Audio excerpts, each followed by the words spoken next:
You can go ahead. The engine is always turning. So anytime you hit the clutch, the pressure plate and the clutch assembly, you disengaging it away from the flywheel. So anytime you go, since this one is always, it's like the plane coming to land. Once they hit the runway, that friction between the runway surface and the tire is the same as the clutch and the flywheel. The flywheel is always turning, and you pull the pressure plate away from it. When you come back, it's gonna be that scratching. It's gonna take some of the materials away from it. So the more you doing it, it's gonna wear. So what about when you gotta put the clutch supposed to have 2 inches of plate, right?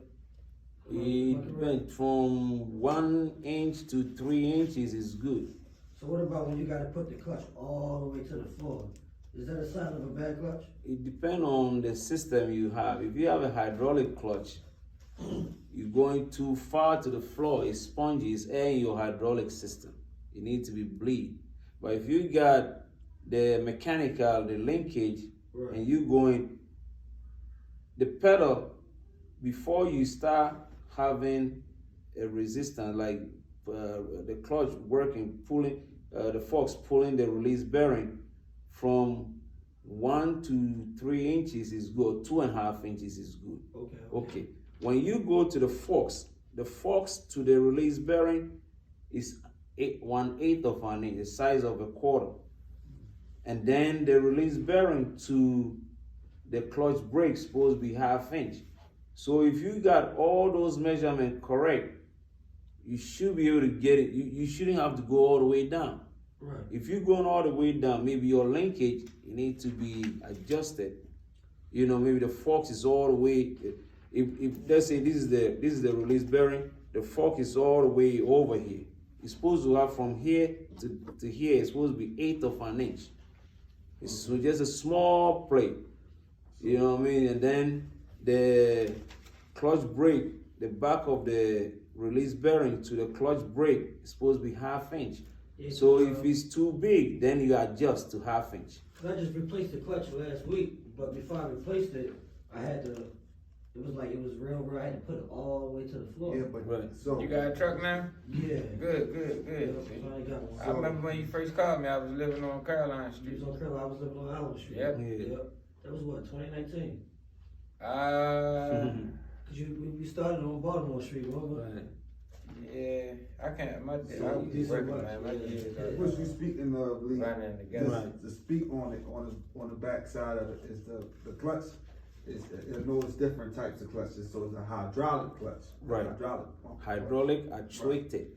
When it, When it sometimes, what you might just need to do sometime when the clutch have that dead air between, you find the friction, because you can feel it. Right. If it drops to the ground and it's dead, you might sometimes need to add fluid. you got to bleed the system, that means maybe it's leaked out, Yeah, or maybe it's dry. spongy. Yeah. Because I had it when I didn't know. Right. I didn't know I was, that's how I learned. Right. I didn't know you were supposed to add Yeah. Brake fluid too. brake fluid to it. Right.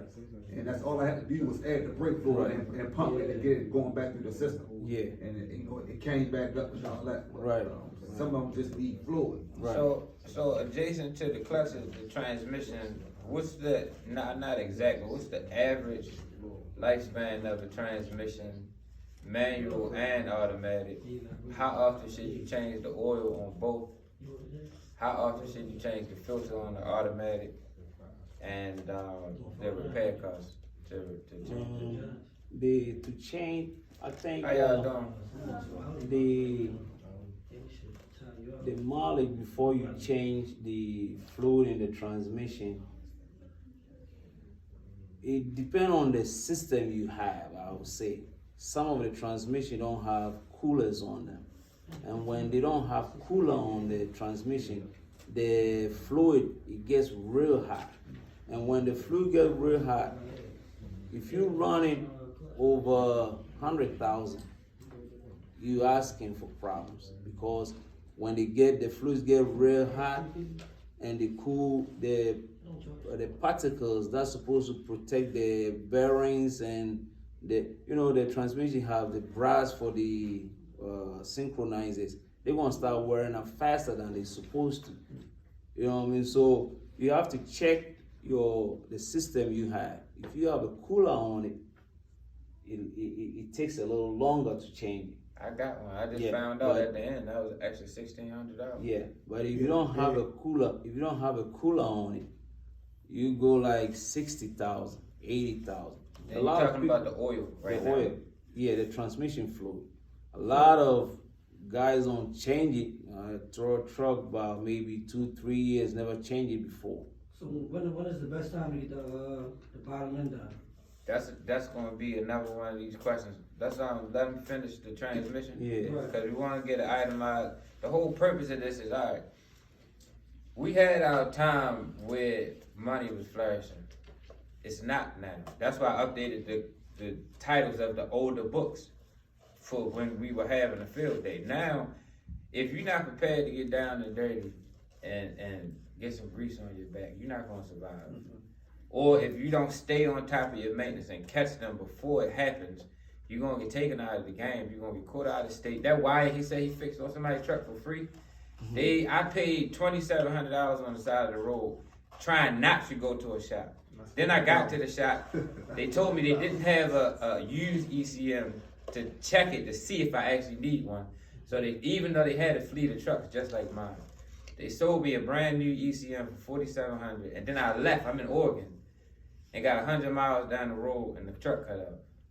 And I'm out of money praying, fiddling with stuff, touched the wire, the truck cut on. I had to stop a dozen times to jiggle the wire, make it from Oregon to Baltimore. Then I got the truck fixed.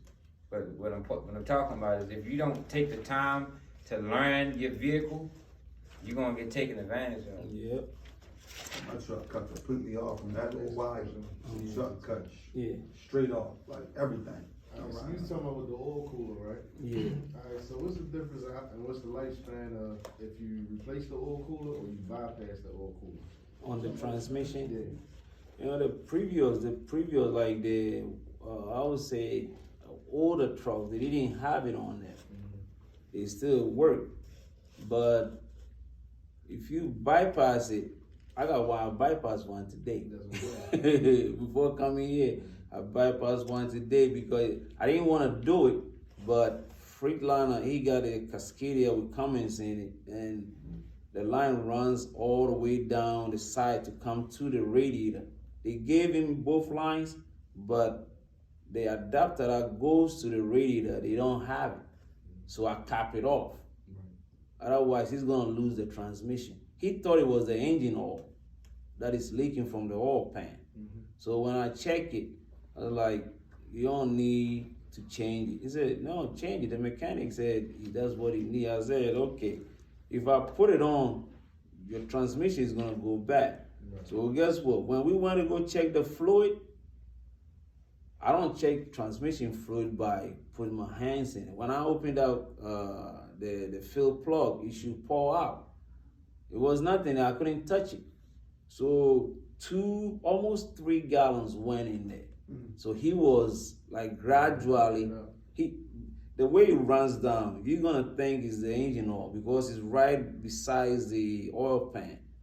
You know, so stuff like that, I don't like to bypass it, but if you have to for a period of time, it's good. You know, I haven't seen a premature failure of a transmission that has been blocked yet. I do it, you know, I used to do it, but. I asked that because I had a transmission that wasn't, I had an oil cooler on there. Right. That was in one of my trucks, then I changed it out and got it bypassed, and I never had an issue again. That was, matter of fact, it was in the red truck. Oh, okay. Yeah. So it varies. But the life, I would say, all the trucks, if you ask me what a good trucks is, I would say all the trucks are good. It depends on how you maintain it. You know, but some of them the parts are expensive. So if you ask me which truck I like, I say, okay, now the Cummins is, I'm a mechanic, so I go with, you know, what is on the market. when I was coming up, the Detroit was, everywhere. So you get more work when you are, you got more knowledge on it. But right now, Cummins is in everything right now, the buses, everything. So you have to learn it. That's what I'm doing now. Yeah, so You I is? got a M14 in there, so I'm trying Yeah. to get the best thing about it is you can do all the work yourself because everything is in front of your face. yeah, Did you And buy the ain't book gotta to get it? too much time. You got the book to it? Nah, not yet. yeah. But that's why I was gonna holler at Lee anyways, because I was like, what I was gonna do was buy another motor. And I was Right. gonna try to see if they'd guide me and go in and rebuild it, start from fresh while I was outside of it. It's So- one sitting there now. Come over there and take it apart. I got a question. Yeah. So, And just real quick, any of y'all that ever try to call me for mechanics, call him. No, seriously, I do it and I don't mind helping somebody because I know a lot of places going to get you. But I was gonna bring that Volvo down here because I got a Volvo with a Cummins in it. But the guy, it said 1.7 on the dash, but he said it had an in-frame done. But it don't sound right. I took it to Ed, right up over here. Right, right. Ed the one put the clutch in it. He said, man, you can run it. He said, it sound good. Yeah. But it don't sound, it don't have no knocking in it or I'm nothing. telling you, it ain't about the sounds all the time. 'Cause I just bought a Pete, the Pete that I was speaking about, I bought it. And I mean, like, I've been driving trucks for like 14, 15 years, and it sounded good. And I had got the turbo replaced in it, and I had got a main crankshaft seal, something like Yeah. that. I got that redone in it, and got the truck out. 2 months later, the engine went up.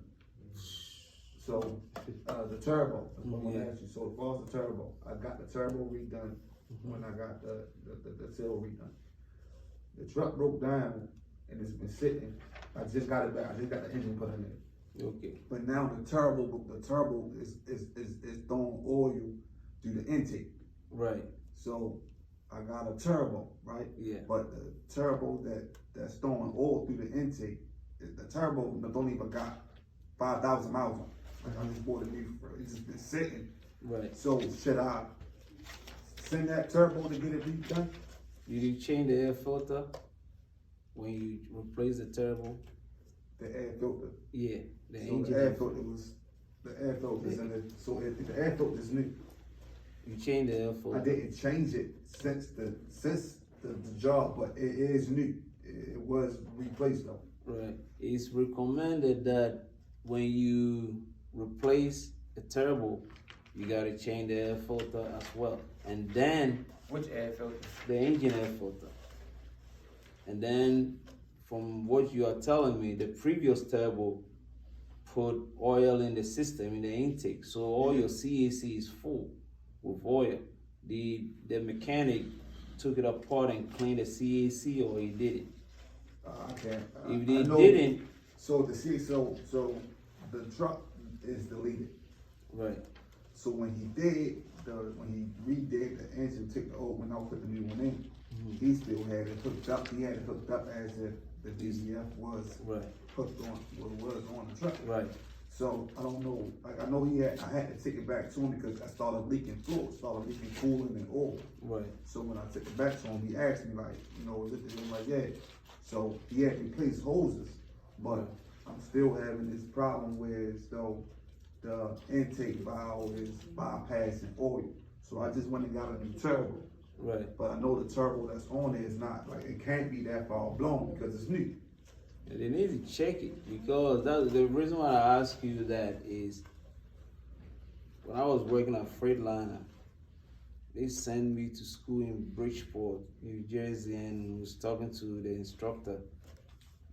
I used to build the engines there, so I think 4 of us, they sent us from here, and then other, dealership also we met over. So we having a discussion, and one of the guys, he was like, if the air filter is clogged, the turbo becomes a pump. So it's sucking. It makes sense. Once I started thinking about it, and I experimented it, when the air filter is clogged, the turbo is supposed to, when the engine is running, it's sucking air from outside. So it's pulling. So let's say you block it. The next place it's gonna take the oil from is take the engine oil. And then he's gonna put it back into the system. I don't know if I'm making sense. So when he's doing that, the turbo might not be bad, but you might have a restriction in the intake that is causing that. Okay. So when if you fix the intake restriction issue, now you have to check the fins of the turbo. If the fins, let's say the turbo is like that. So you take the hose from here, the fins right there, go up and down and see if it's too much play, or you go Okay. up like axially, or you go back and up and down and see. Sometimes this side might be good, but the exhaust side is no good. Water. And then you have to, what happened to you, you have to take the CAC and clean it, the charger cooler. If oil goes in, the diesel, you can't stop it. Once it's gonna run away. Then it blows the engine up. You know, so you have to clean it and then put it right back in. Can I just bring you the truck? Well, that's what I was about to say, because a couple things. One, we gotta be mindful of Mr. Lee Tom. He almost didn't make it, and he's gonna be a favor. I mean, I had a spot. good. I had a spot like 10 years ago. Lee. You went home. No, You never. never. You You went still- home. I got I questions. You I wanna know still the got answer. you still got a spot. Just that, my man, yeah, he tried to bring the truck since I told you what, the guy ain't picked the truck up yet, and more trucks came in. Look, the dude put a truck there. He sent me a text. Hey, yo, the key is in the nose. I said, what key? The truck. I went outside. He got 2 trucks drive over there. His girl picked him up. He's gone. I don't know what is wrong with him. Lee So said, when I "I'm finish going here, I home." gotta go over there and look. He said, I'm going home. I'll be back in a couple months. Yeah. So back to the, Yeah. Back to the transmission. What's the lifespan of a transmission on the worst? Give me worst case scenario and highest cost price so people can be prepared. What's the worst case scenario? The lifespan of a manual transmission and an automatic. And you already said change the fluid around 100,000. 100 is good. It's like you do like once a year. Right. It's not bad. It's not bad. Once a year, it's not bad. If you can do it frequently, it's good. You know, but a year, I've seen it with the red truck I got. You know, sometimes, we mechanics, let me wait a little bit. I go check it. Sometimes I take a sample also to take it to Caterpillar.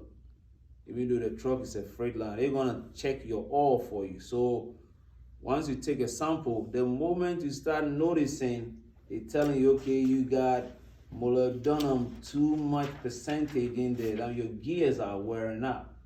So you drain it, you put extreme pressure oil in there, EP. Yeah, but they don't understand. I had Kenworth do a sample before. Right. They give it to you. They don't explain to you what it means. So if you don't know you how gotta- to read it, You gotta know the chemical symbols of these materials they use, like the lead, the zinc. Sometimes they're gonna say we sent a sample that came back and it got glycol in there. The glycol is in the antifreeze, so that means coolant is mixing with the oil. So we have to figure out where it's coming from. So another thing, the guy, he won't start. The whole fuel system be changed. Come to find out the fuel cooler module, a fuel filter module has a coolant or a fuel coolant in there. So we have to go, coolant goes in, we have to go over and change it. And then the truck was, starting back properly and behaving properly. So the transmission, I would say, everything I would say, if you take a good care of it, it's gonna last longer. We got one that got 500,000 on original transmission with the truck. When we went to go do the bottom man on it, the guy shut it down. He said, I want you to do the rod and main. You do the flower housing was also leaking. So we have to take the transmission down. So whilst you're there, I'm taking the transmission to Gear House. So Gear House went in there, they fixed the low side of the accessory gear drive. So when we put everything back in, it's been 3 years now. The truck is still good. And it's the same transmission from 1999. So what's the labor cost on the transmission? And since you mentioned it, one of the other questions was the bottom end, so we can go to that one next. So you want Just the labor, because the price labor. is going to vary. the on labor parts. to fix the transmission or just to put it in? Both. It's Okay. it's better to just replace it. It's better to replace it, but the way I do it different. I go to a spot and get something newer. Let's say 2015, 2016. If I find something like that, I buy it. And then I take the top off, inspect all the gears, and then reseal it, and then I put it in the truck. If you go that route, the transmission is like 1,800. But if you're gonna take your same transmission to the transmission shop, you're looking at 3,500 to swap. You talking labor or you talking the cost of the parts? The cost of the transmission. Let's say Gotcha. you got a transmission and I got one, I'm the transmission shop. I got one that will fit. Let's say you got FRO 15210C and you don't have time for me to repair it for you. And I got one on the shelf. Give me 3,500, I take yours, like I swap it. Okay, so if I go to the spot, I get it for 1,800. You can still reuse that old one. Yeah, that means you can have your part, or I turn it in for quote. So when you turn it in for quote, they might give you $300, so it's like 1,500. Right. You know, then the labor to put it in, whilst you're there, you're doing clutch. So you add the clutch money to it. Maybe your rear main seal is leaking, you add the rear main seal. So I would say $2,000. And the bottom end, you mentioned that last time you spoke. Just quickly with the repair cost on it, how often you should do it. Now the engines don't last as long as the previous engines that will, take you to 1,000,000 miles. Right now, if you are around 700, I would say you do your bottom end.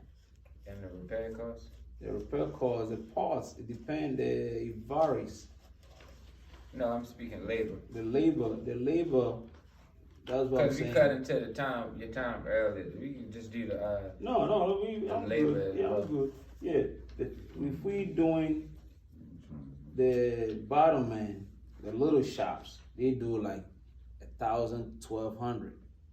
The big shop, they charge you by the hour. So whatever hours maybe they got you down for maybe 8 hours by, you say 1,500. So you know how much that was going to be.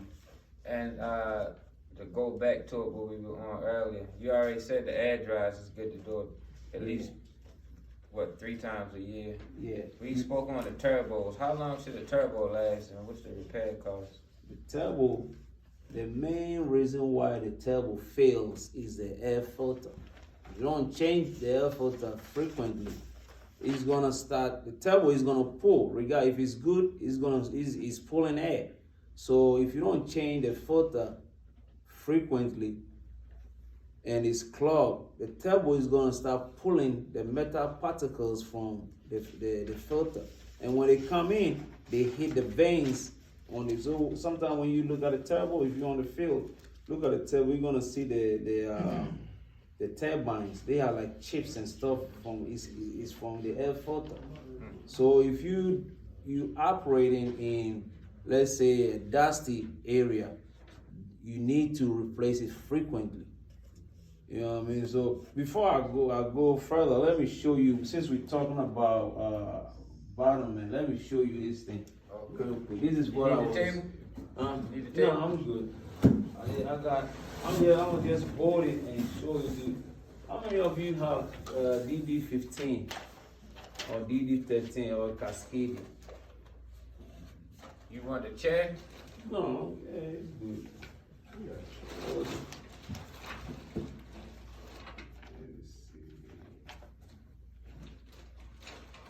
So since you talk about the air filter prolonging the turbo life, how often should you change the air filter?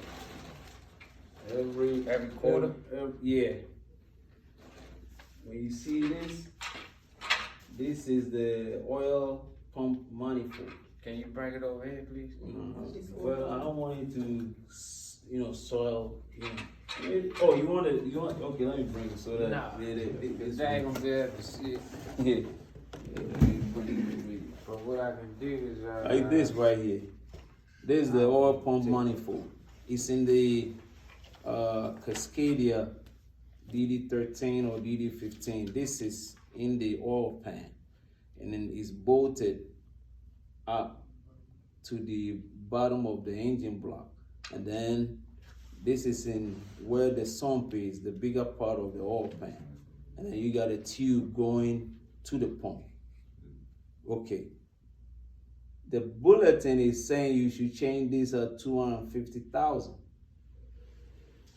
It gives you room to work with, but I was telling you it's an engine sitting there. It's two of them. The engine, we did the oil change. Before the oil change, I was telling him, man, your engine is about a 10,700. You did this? He said, I don't know. I said, well, he got the part, but the load need to go to Illinois. He didn't make it back. that's in the oil pan. So that's what you're changing when you talk about the bottom end? No, this is the oil pickup tube. Okay. This is only on the Detroit DD15 and the DD13. Gotcha. So this is part of the maintenance to prevent your engine from locking up. This piece